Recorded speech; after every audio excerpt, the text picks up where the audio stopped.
Hi everyone, this is Professor Sivanjali Singh. Welcome to Management E-Learning. In this session, we will understand levels of teaching. इस session में हम levels of teaching देखेंगे. ये आपका topic teaching aptitude से है और हमारा अभी एड्यूवेट सीरीज चल रहा है टीचिंग एप्टीट्यूड पे, जिसका आज 3rd क्लास है. So basically we have 3 level of teaching. 3 level of teaching होता है जिसमें हम लोअर लेवल से हायर लेवल की ओर देखेंगे. जो आपका लोअर लेवल पे है टीचिंग का level, that is called memory level of teaching.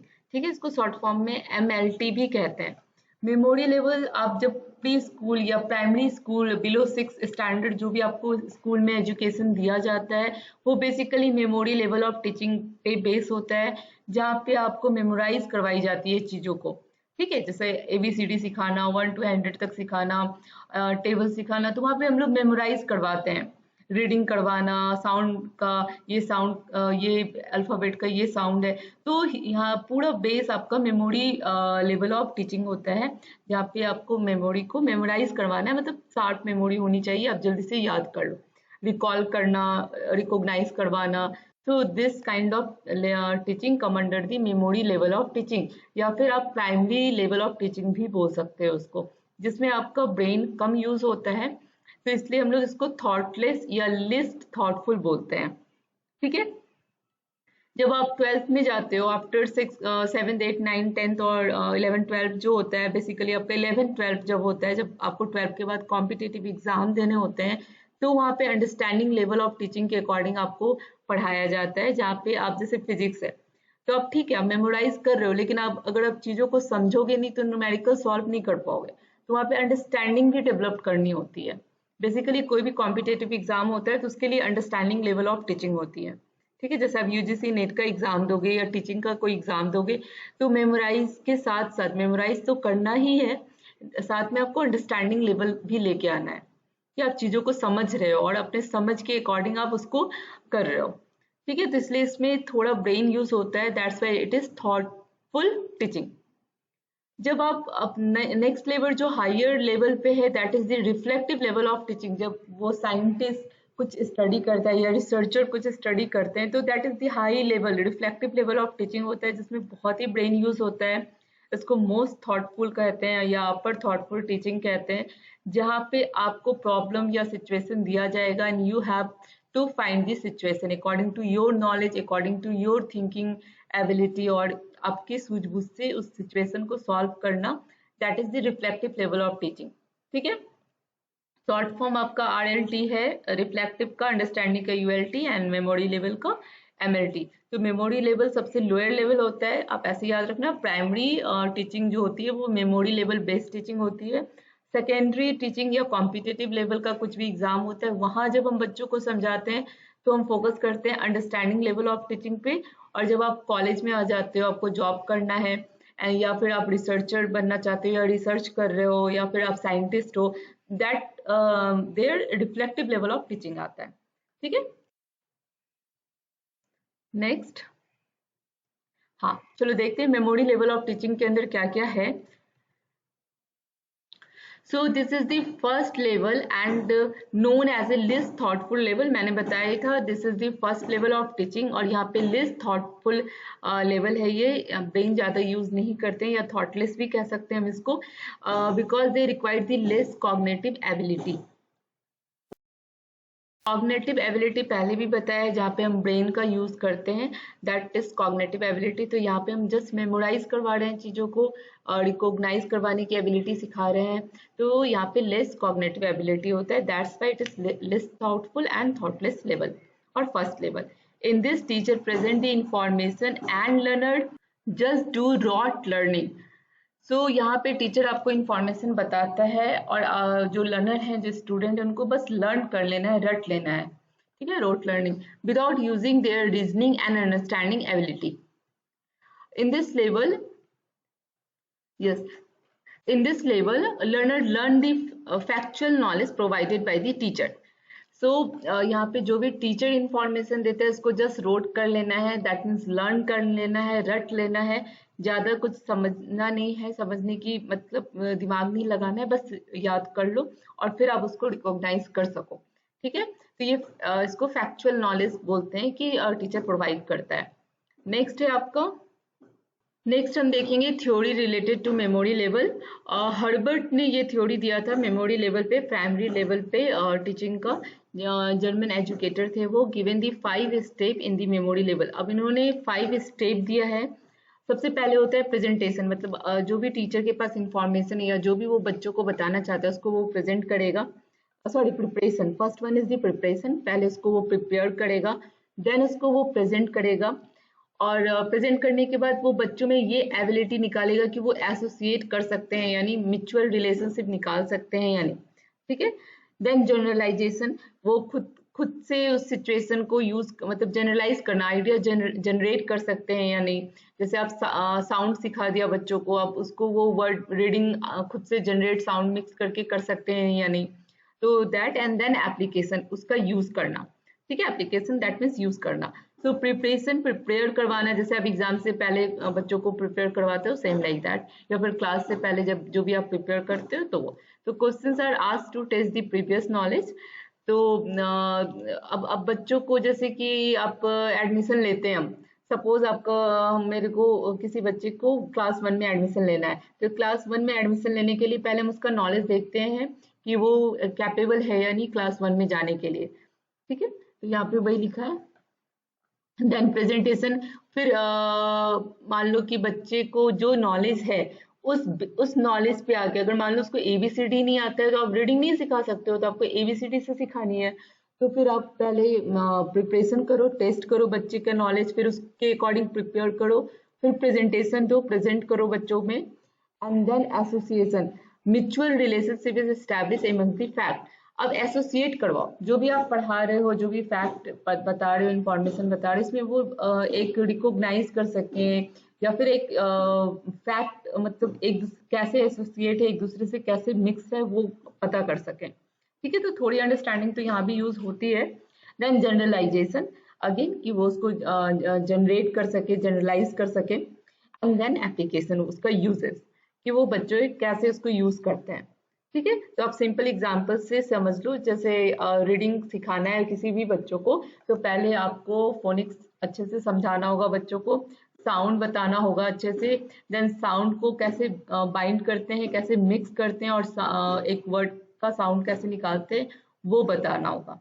ठीक है, तो ये भी प्राइमरी लेवल पे ही आता है, मेमोरी लेवल पे ही आता है, लेकिन यहाँ पे ट्रिक है, पहले आप प्रिपेयर कर रहे हो, प्रेजेंट कर रहे हो, फिर एसोसिएशन बता रहे हो, एसोसिएट बता रहे हो, and then generalisation, and then application, that means use. तो ये थ्योरी आपका दिया था हर्बर्ट ने।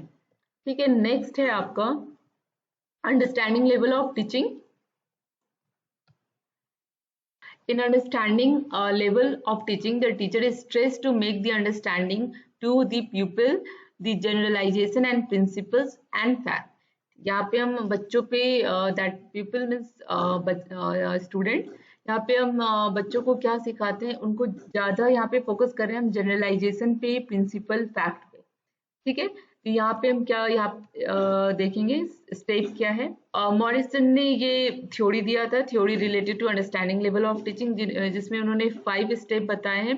पहला है आपका प्रेजेंटेशन। आप स्टूडेंट जो भी इंफॉर्मेशन है, टीचर जो भी बताना चाहता है, उसको आप प्रेजेंट करो। देन बच्चों पे छोड़ो कि वो एक्सप्लोर करे।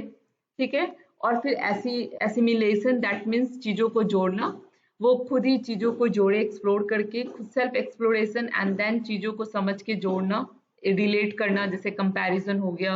एंड देन फिर वो ऑर्गेनाइज करना, चीजों को ऑर्गेनाइज करना सीक्वेंस वे में।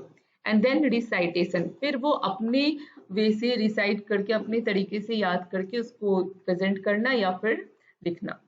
ठीक है, तो इसमें पहला आता है presentation, then exploration, assimilation, organisation and recitation. ठीक है, नाउ थर्ड होगा यहाँ पे, ये third one is the reflective level of teaching. This is third. तो Hunt develop the reflective model of teaching, Hunt ने इसको डेवलप किया था। अंडरस्टैंडिंग लेवल को मॉरिसन ने किया था। ठीक है, नाम याद रखना होगा।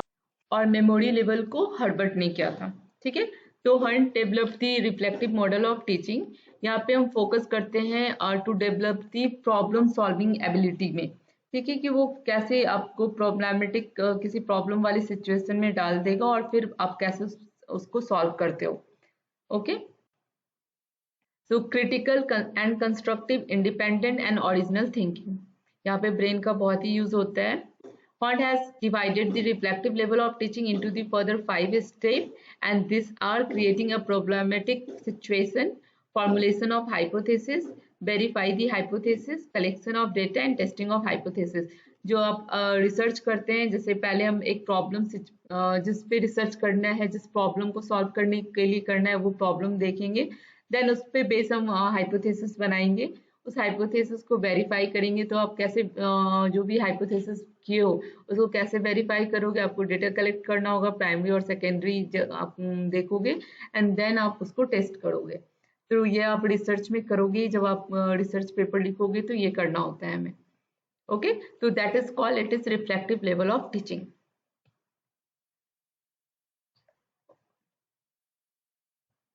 Okay, now it's time to do MCQ.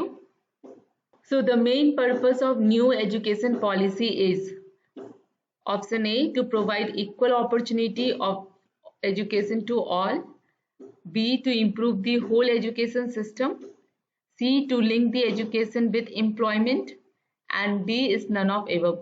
तो अभी जो main purpose new education policy के अंदर आया है, उसका मेन मिशन क्या है, मेन गोल या मकसद क्या है, अब बताओ मुझे।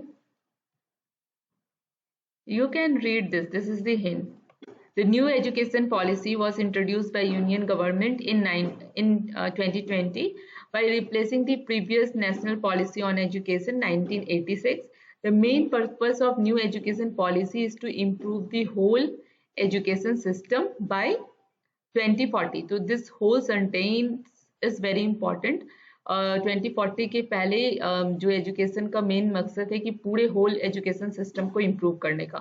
तो ऑप्शन नंबर बी, या चलो नेक्स्ट है the purpose of national educational policy.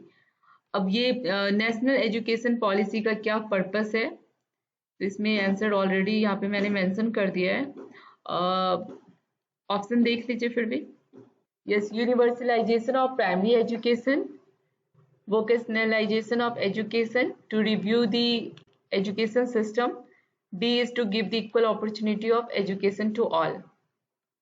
Yes, क्योंकि हमें improve करना है whole education system, तो you can relate this।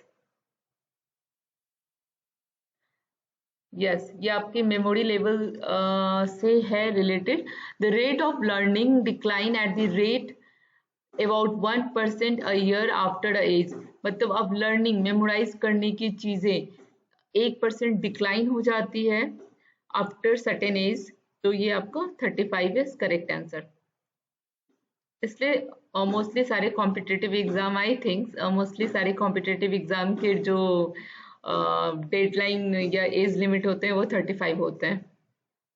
Okay, Which of the following statement is or are correct in context of learning process? Yes, ये मैंने बताया है कि लर्निंग प्रोसेस कौन सा करेक्ट है फॉलोइंग स्टेटमेंट में। पहला देख लेते हैं, the learning process can be both field independent and field of dependent. ठीक है, then learner are always reflective in nature. नहीं, लर्नर जो है वो आपके तीनों लेवल होते हैं। Reflective is the top most level और थर्ड लेवल है, उसके पहले आपका मेमोरी लेवल और फिर आपका अंडरस्टैंडिंग लेवल आती है। तो क्वेश्चंस आपके ऐसे ही आएंगे, मिक्स टाइप के भी आएंगे। ठीक है, ये आपकी कैरेक्टरिस्टिक्स हैं। ये जो है learning process can be both independent and dependent, जिसमें आपको बताया गया था कि learning process formal and informal भी है। ठीक है, तो मिक्स है ये। There is no scope for the practical thinker. नहीं, आप रिफ्लेक्टिव लेवल की बात करते हो तो प्रैक्टिकल इसमें आता है। तो ये रॉन्ग है, this is wrong, first one is correct. ठीक है, नेक्स्ट क्लास आपका होगा फैक्टर ऑफ अफेक्टिंग टीचिंग। इससे भी बहुत सारे क्वेश्चंस आते हैं, इंपॉर्टेंट है। तो मैं नेक्स्ट क्लास में क्लास 4 या सेशन 4 में मैं ये लूंगी। ओके, अभी तक अगर आपने चैनल को सब्सक्राइब नहीं किया है तो प्लीज चैनल को सब्सक्राइब कर लीजिए, लाइक कीजिए अगर सेशन आपको अच्छा लगा, और कमेंट करके बताइए अगर आपको कुछ नहीं समझ में आया या फिर कुछ कंफ्यूजन है या कोई टॉपिक में मिस कर गई हूँ जो आपके सिलेबस में है या फिर आपके कॉम्पिटिटिव एग्जाम में है।